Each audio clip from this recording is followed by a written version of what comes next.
Hello.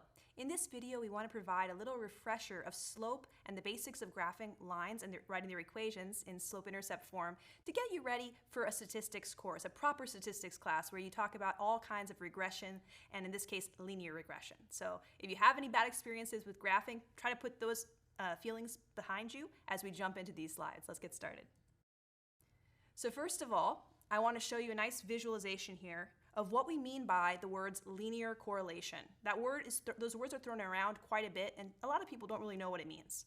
So when we say there's a linear relationship, what we're really saying is that these two variables, your x, your horizontal, and your y, your vertical, are tied together in a certain relationship that appears to be a line, okay? And so when we talk about linear relationships, you can see in the first case here, a strong positive relationship, and that is because our line has strength of correlation. What does that mean?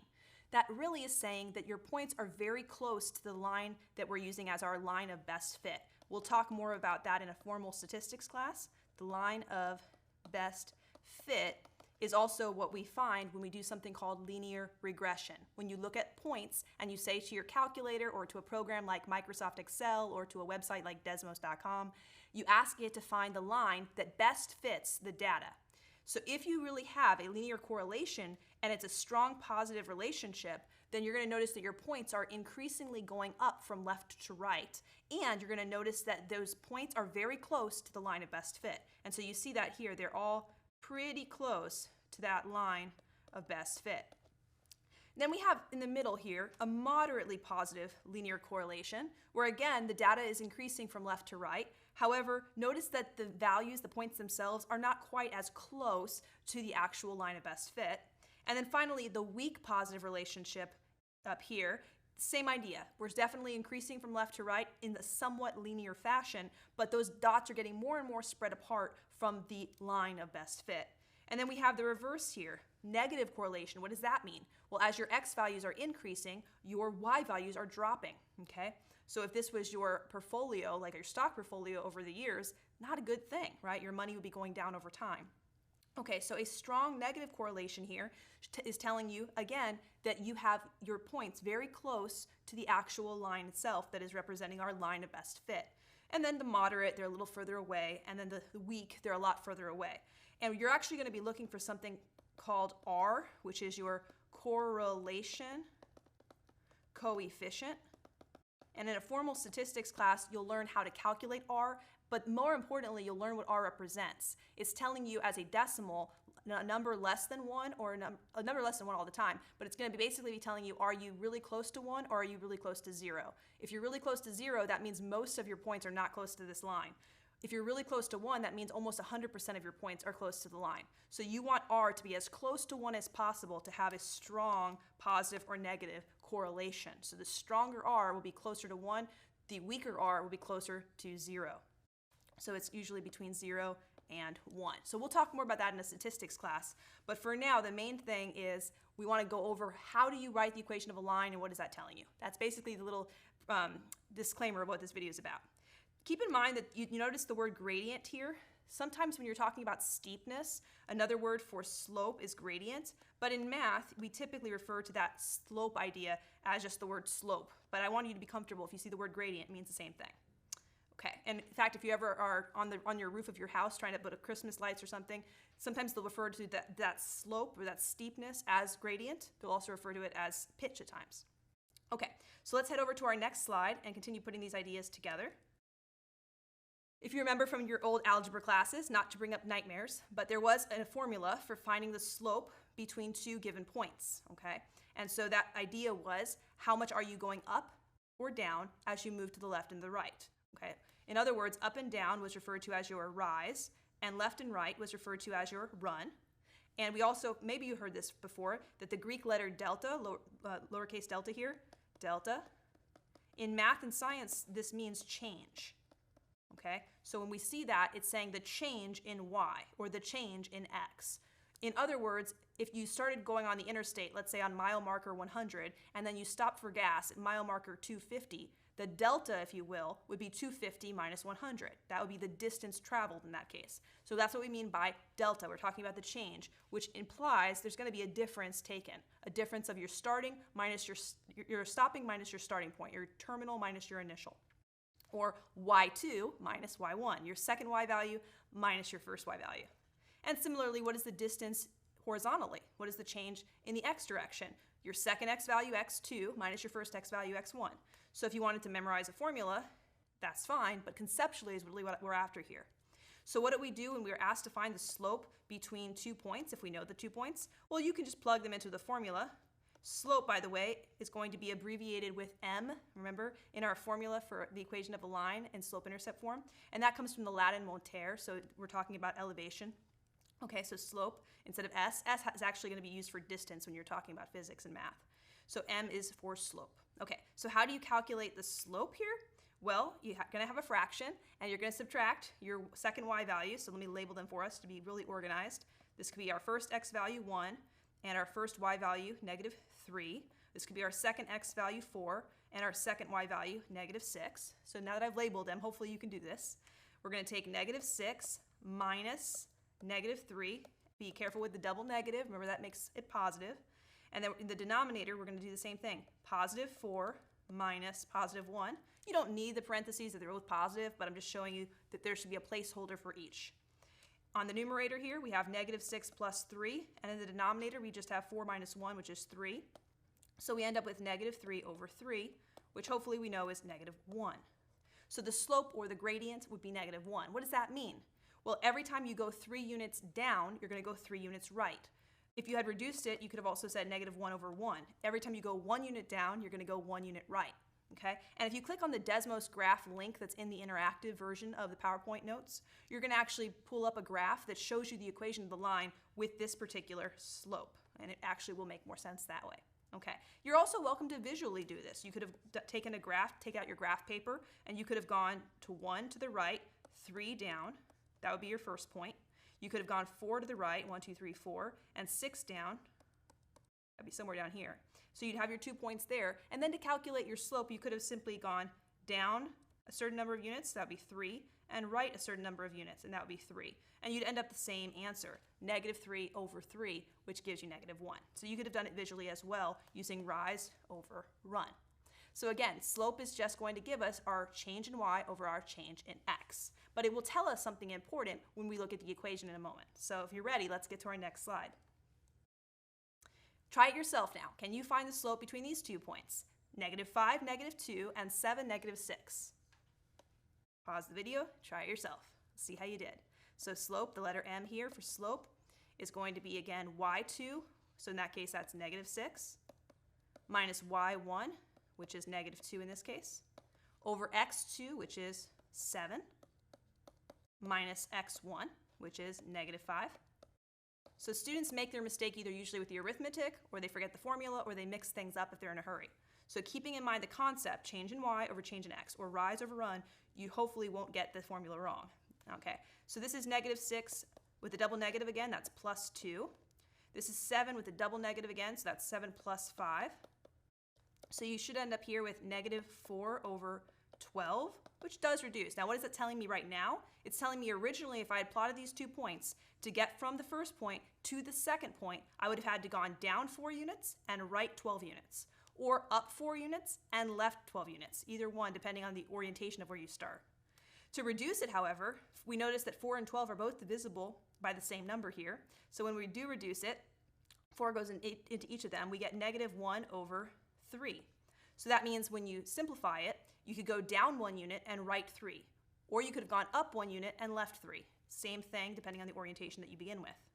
So there is our slope, and once again, if you click on the Desmos graph link in the interactive notes, you'll see a graph pull up with that exact slope found in the equation that connects the 2 points. Okay, so once you think you remember how to find slope, let's see if we can go a step further and talk about the equation of a line. Here we go. So there are many ways to write the equation of a line, but we're going to talk about the most common one and basic one, and that is the slope-intercept form. And if you're studying statistics, this is the type of equation, or the version of the equation that you're going to see most commonly.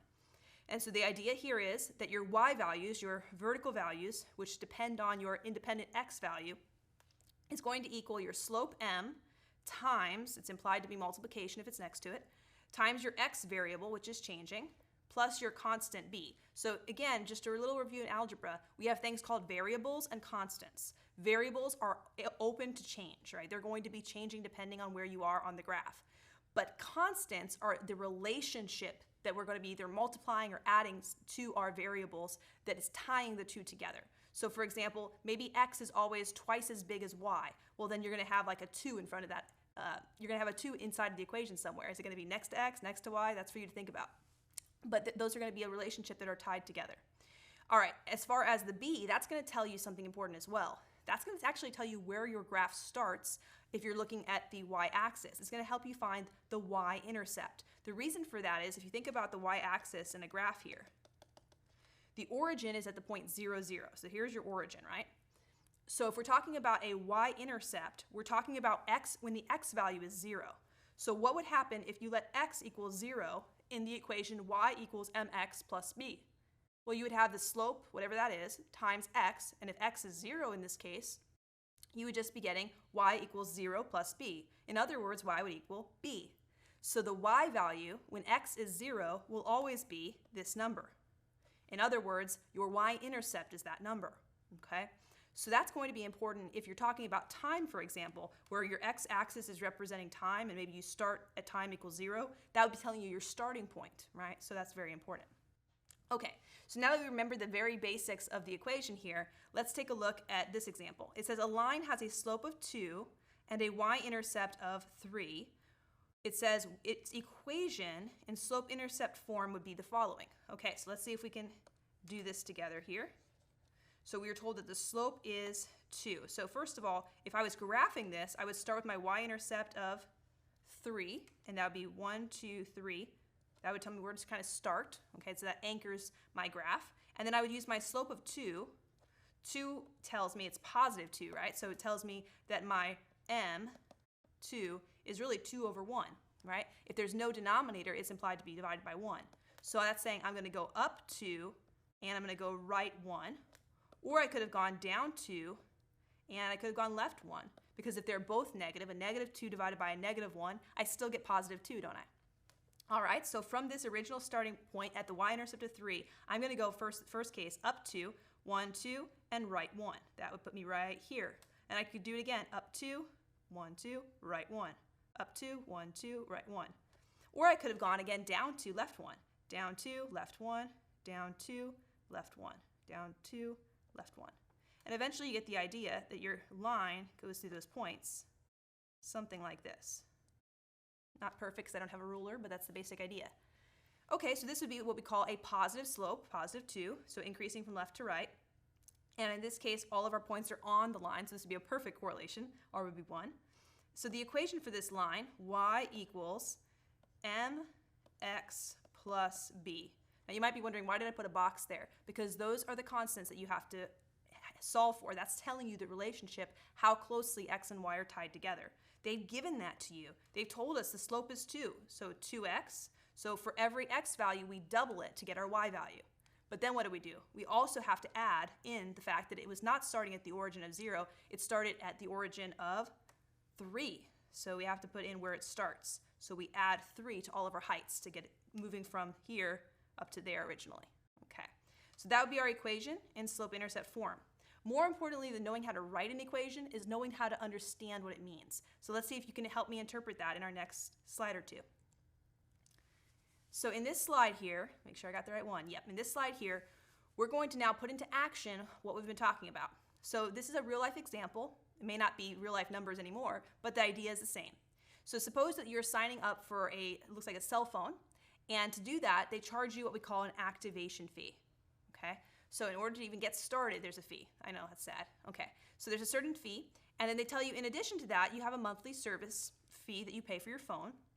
And again, that could be fixed or that could be dependent on things like how much you use the phone or long distance phone calls or things like that. But it looks like here it's just a flat fee. Okay, so that's kind of nice. We don't have any variability there. Okay, so it says use the table below to answer the following questions. So here we have a table, And they've told us that this table has two different variables that are going on. So things that are changing, variables, right? The first variable is the months of service that have gone by. So after 2 months of service, after 4 months of service, after 6 months of service, after 8 months of service, after 10 months of service. And the second one is the total costs that we have paid for this phone. Okay, so maybe you have a fixed amount of money for the year and you're trying to see how much of it you're spending every single month on this phone. So we noticed that after 2 months, we've spent a total of $137. After 4 months, we've spent $209. After 6 months, we've spent $281. After 8 months, we've spent $353. And after 10 months, we've spent $425. Okay, so it's a little bit strange, the kind of data they're giving you perhaps, but you can understand the idea hopefully. As more time goes on, we've paid more money on the cell phone. Now, at this moment, you may or may not know what kind of graph this looks like. If you're kind of curious, you could go to the link in the interactive notes, and I'll pull it up in a few moments, with our Desmos graph, and it'll show you all of these points plotted out, okay, instead of doing them by hand since the numbers are a little big. But what we'll notice is it does appear that the data points appear to be in a straight line, almost in a perfect correlation. Now that's not always the case, right? We talked about on our first slide how sometimes it's a weak correlation or a strong or a moderate correlation, but in this case it's a perfect correlation. These are perfectly linear points, okay? And the reason we can know that is not just because the first question is going to tell us the formula, right, as a line, but it's because we could calculate the slope between the two different scenarios. For example, in the first case, jumping from month 2 to month 4, we have two x values, if you will, x and y, right? The total cost depends on the month of service, so x is independent and y is your dependent. So in this case, you could calculate your slope between months 2 and months 4 by taking y2 minus y1, that's 209 minus 137, and dividing it by x2 minus x1, 4 minus 2. And if you did that, you should end up getting 72 over 2. Which is just 36. Now, that doesn't really tell me anything right away, but I guarantee you that if you have time and you did that between months 4 and 6, months 6 and 8, months 8 and 10, you're going to notice that they are going to have an increase of 36 each time. You could have also just subtracted, right? Because these are exactly 2 apart each time, 2 apart each time, 2 apart each time.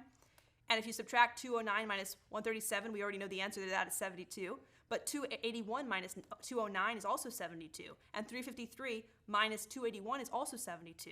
And 425 minus 353 is also 72.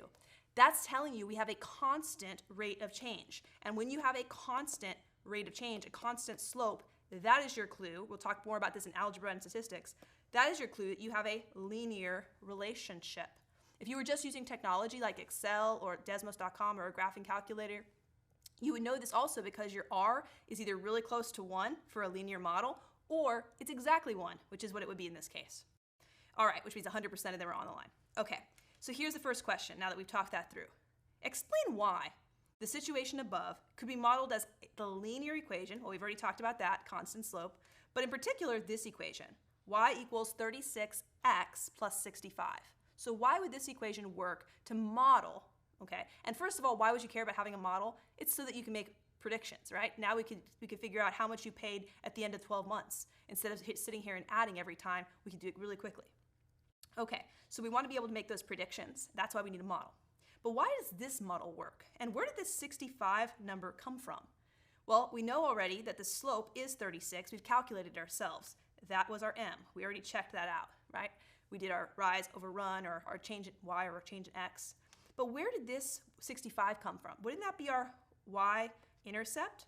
How did they get 65 there? Well, remember, isn't that when x is 0? And if we're thinking it through here, these were 2 apart. We started at 2, 4, 6, 8, 10 months, right? So right before that, the entry would have been a 0, wouldn't it? So that should have been 72, not 72, yeah, exactly 72, that's right. 72 would be right before 137, right? So 137 minus 72, that's going to give us the number right before it. So if you do that, what do you get? If you take 137, that's the total cost after 2 months, minus the 72, because it's 72 every 2 months. It was 36 every 1 month. So minus 72, do you get 65? You do, don't you? So that's telling you that after 0 months, right, you would have paid $65. Well, how does that make sense? Why am I paying $65 when I haven't even used the phone yet? Ah, I have an idea. That must be what? That's my activation fee, that's right. So the activation fee is $65. So the question in part A, though, it said explain why this situation could be modeled this way. Well, we know that the rate of change, right, every single month that we use this phone, we pay another $36. So 36, our slope, is our rate of change. Every month, because X is in months, every month we pay $36 more. The 65 is my initial starting price. In other words, my activation fee. And that makes sense as well because before the 2 months, we would have been at 0 months, and we just went down by the same amount, which was 72, to get 65. Okay. Now with B, it says use the linear model to find the activation fee, already did that, and the monthly service fee. So can we tell what the monthly service fee is? Yeah, that's right, $36. So your monthly fee here is your slope, your activation or your starting point is your y-intercept, 65. And that's going to be very common when you're talking about linear models.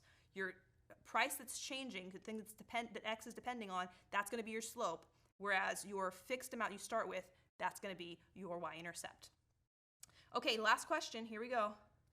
Use the linear model above to find the total after 14 months of service. So not just 12 months after a year. You could do this by addition, but can you use the formula for me? So we're asking for y equals 36 times x plus 65. Well, sure, we could do that. We could just plug in 14 as our x.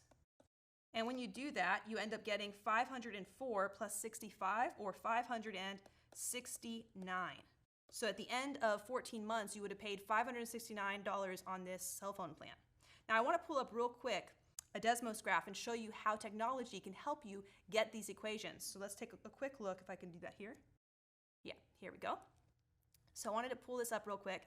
If you went to desmos.com, it's a free graphing site that I talked about many times, you could actually create a table here, and they have lots of tutorials on how to do that. And that's what I've done with the data that they gave me, right? X is 2, Y is 137, X is 4, Y is 209, et cetera, et cetera. And then you could ask it to plot those points. And so that's what I did at first. Let me turn off the lines for a moment. So I just had it plot those points. And we can start to see, wait a second, those do appear to be linear, positively correlated, okay? But is it a perfect correlation? We'd have to see. What you would then have to tell your program, in this case, is to run what we call a linear correlation, and that's what they did here. They said y1, and notice they didn't say equals, they used the approximation, and that's because we're trying to find a correlation of best fit. So mx1 plus b, and that's referring to the x1 and the y1 above. So they're going to use the data above to find the line of best fit. And notice what they did. They ended up getting m is 36, and b is 65.